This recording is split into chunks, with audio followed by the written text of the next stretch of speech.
ఆధ్యాత్మికత ఆధ్యాత్మికత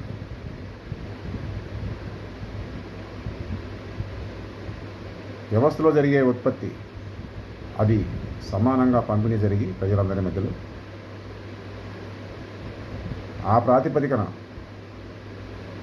హుందాభరితమైన జీవనాన్ని మిగిలిన మనుషులతో సహా ఒక మనిషి అనుభవిస్తున్నప్పుడు చేసే ఆధ్యాత్మికమైన ఆలోచనకి మిగిలిన మనుషులతో సమాన అవకాశాలు రాకుండా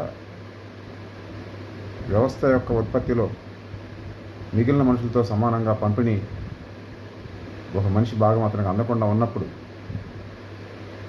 చేసేటువంటి ఆధ్యాత్మిక ఆలోచనకి మంచి తేడా ఉంటుంది. పంపిణీ సమానంగా జరిగి తన వాటా తనకు వచ్చి తను మిగిలిన వారితో సమానంగా జీవిస్తూ తన అవగాహనకు అందని శక్తుల గురించి అవగాహన పెంచుకోవడం, వాటిని భవిష్యత్తు అవసరాల కోసం స్పష్టంగా ఎలా వినియోగించాలో ఆలోచించుకోవడం,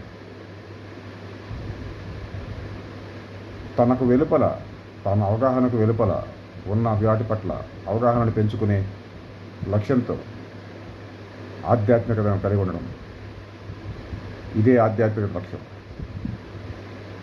సమాన పంపిణీ జరగటం ప్రాథమిక అవసరం.